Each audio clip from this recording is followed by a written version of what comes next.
We're joined now by the chairman of the House Intelligence Committee, Ohio Congressman Mike Turner. Just a stunning turn of events within such a short period of time. The U.S. doesn't have a diplomatic presence inside of Syria. Our visibility is a little limited here. What is it that you think Americans need to know about this turn of events? Well, Margaret, that was an excellent report because you certainly laid the groundwork of this. Has been an incredibly brutal civil war with hundreds of thousands of people dying, including the use of chemical weapons, and of course reminding people that the Obama administration had said this would be a red line, that we would use military force to stop the use of chemical weapons, then failing to do so. This is a Islamic militia that has risen up and has continued, now is successfully toppling the Assad regime. As your report indicated, it's al-Qaeda in its origins, but it opposes ISIS. It is Turkish-backed. This is a blow to Iran, a blow to Russia. We're seeing what is likely a disintegration in Syria. The big questions will be, what does this mean for the U.S.? What does it mean for Iran, Russia, the neighbors of Israel and Jordan, which are strong allies of the United States? So you mentioned there, and we showed the picture of Abu Muhammad al-Jolani. He is the leader of ut-Tahrir al-Sham. People call it HTS. You're going to hear a lot about that in the coming days and weeks. The rebel group that appears to be taking control, but they are working also with the prime minister. The United States government has a $10 million bounty on the head of Jolani. Do you think the United States still should keep that? Should Americans be concerned that this will mean something in terms of impact for terror threats to the United States? Well, this is a terrorist organization and group. This is not going to be just a passing of power and authority. It could be. We'll have to obviously watch that. You know, one of the things that we do see here, though, is this is a diplomatic failure with respect to the United States and Turkey. You know, the U.S. has troops in Syria. This is on the border of Turkey. Turkey is a NATO ally. The United States is working with the Kurds. This really could have been an opportunity for the United States to work to try to resolve the issue between the Kurds, Turkey, and the United States in working with Turkish interests in Syria. Hopefully this could be an opportunity where there could be a diplomatic support there that hopefully could help in this transition in Syria. There are 900 U.S. troops in Syria in the south. Donald Trump in 2019 pulled U.S. troops out of northern Syria, abandoning our allies there. Do you believe he will stand by the 900 U.S. troops that remain there, or should he consider pulling them out when he takes office? Well, I think one of the things that Donald Trump will make clear is that any threat to U.S. troops will be unbelievably responded to. So everyone should understand absolutely that the United States troops are to be secure.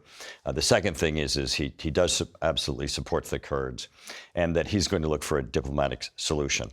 I think there'll be an assessment as to whether or not the troops should remain, but it's I think here there is an opportunity for the parties, especially now that Iran and Russia's roles are going to be diminished. They have been brutal in their support with Assad. The hundreds of thousands of people, including the use of chemical weapons that have been killed, have been under the Russian influence there. Russia still has two bases, a naval and air force base there, that are going to be, both at risk for Russia, but also a risk to the population of Syria, because they have been used before to attack the Syrian population. We'll have to see what Russia does there. But this is going to be an area that's going to be highly volatile and in transition. And no idea where Bashar al-Assad might have fled to? No, not this time. I want to ask you, since we're talking about the incoming administration, Donald Trump has chosen Tulsi Gabbard, the former congresswoman, a former Democrat, now Republican, to be the director of national intelligence, overseeing 18 intelligence agencies. She not only went and met with Assad, she publicly doubted high confidence assessments by U.S. intelligence that he did what we showed you pictures of him doing, using chemical weapons there. Do you trust that she could actually represent the intelligence community, lead it, and be trusted to brief the commander-in-chief? Well, I obviously differ in a great deal in a number of areas with both her judgment and her background and experience. But what I do trust is the You're smiling is the when you're saying Senate this. is the Senate's process, and I think the senators are going to put her through a process. She has been nominated. She will go through the process, and I think there'll be significant debate and evaluation. I think You don't that think she'll be Donald Trump confirmed? has put together in his last term, and I think he will in this term, a great national security team.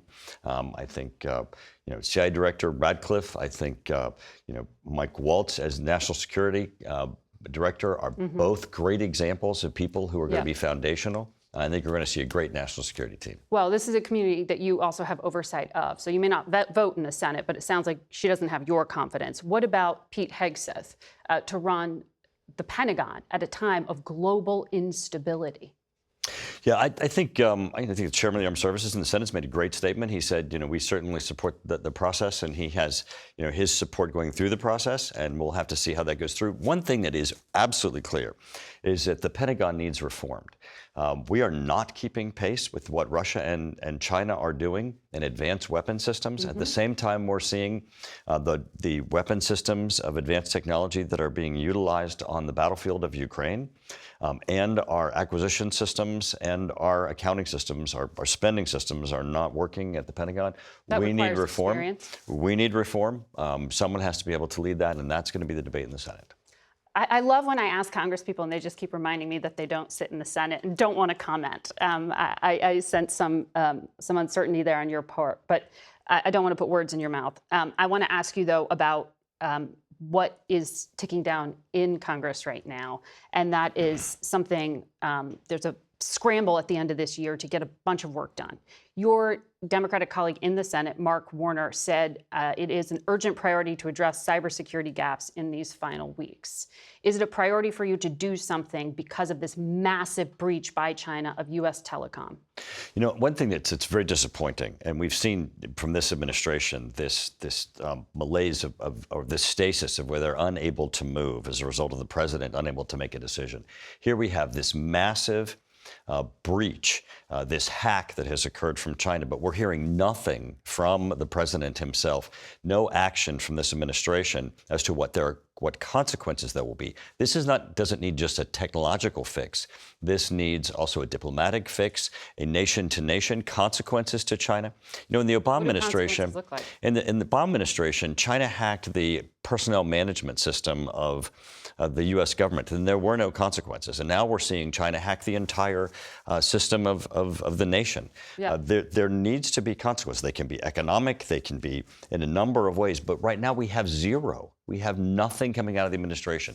What we need to be talking about is not technologically how do we fix this, but how do we address, which is what Donald Trump is doing, is coming in and saying China is our most gravest threat. How do we address the fact that China is aggressively attacking the United States, and they're doing that in our telecom? Question for the incoming administration to pick that up. Thank you.